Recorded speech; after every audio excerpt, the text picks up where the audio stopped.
Hello, my name is Jeffrey Stroud. I'm with Hurricane Strouds.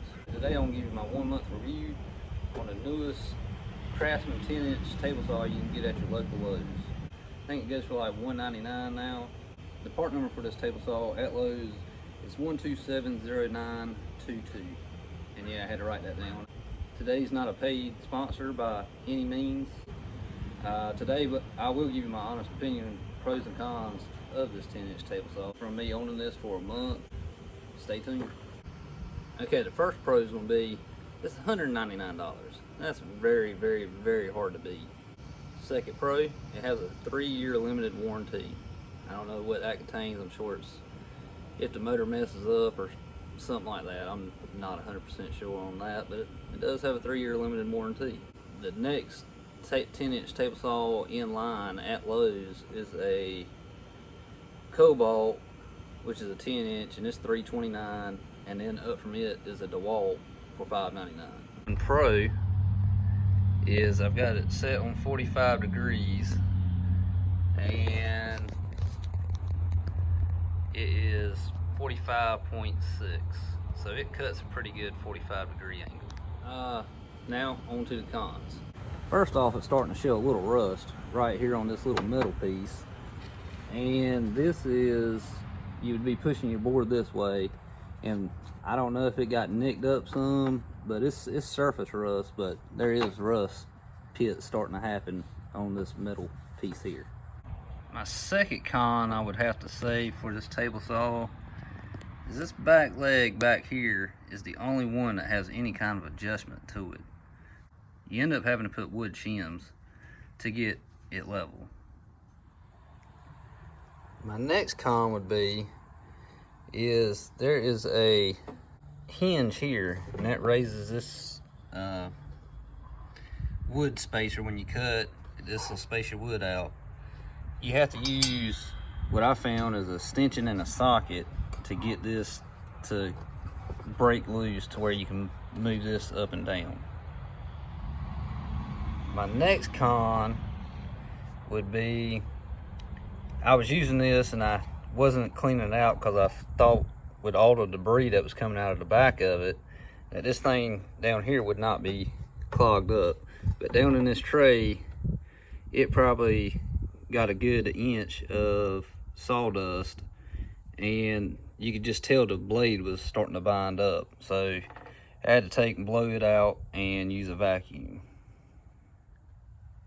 My next con would be this is the outlet for your leftover debris, and it goes absolutely everywhere if you don't have some kind of containment system in place. What I did was take 2 zip ties and this breathable bag, and it catches most of the material coming out.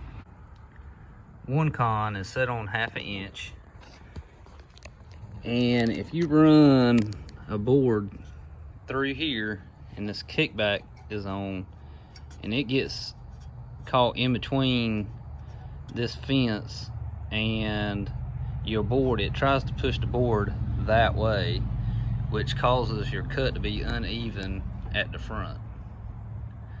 That's just a problem I had. I don't know if that's just a table saw problem in general or lack of knowledge. One con about this table saw is if you're trying to run like a 4x4 post through here to rip it down for any particular reason, this blade is not tall enough to cut a 4x4 post in half. On the brighter side of things, from the research I've done, a DeWalt or a Cobalt is not capable of doing that either. You probably have to upgrade to a 12-inch saw if you're trying to rip 4x4s down for any particular reason.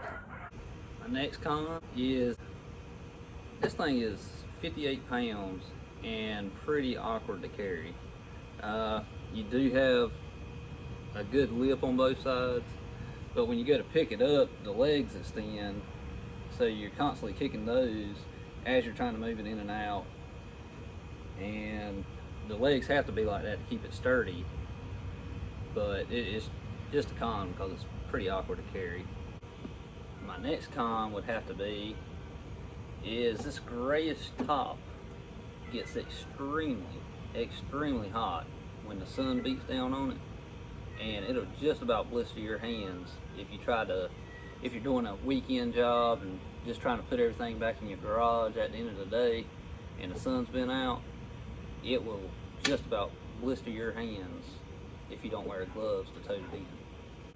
I honestly do feel like this is a great $199 table saw for your average hobbyist or weekender, just doing little around the house projects. I've used it doing my trim video for the front porch, and I've also used it for my cat house video. If you have any questions or comments, leave them down below, and if I can help you with anything concerning this table saw, I will if I can. Make sure to click the subscribe button if you like this video. It would really help me and my family out. Any new tools that we get, I will give an honest review on them. This is my 1 month review on the 10-inch Craftsman table saw. Thank you guys. Have a good day.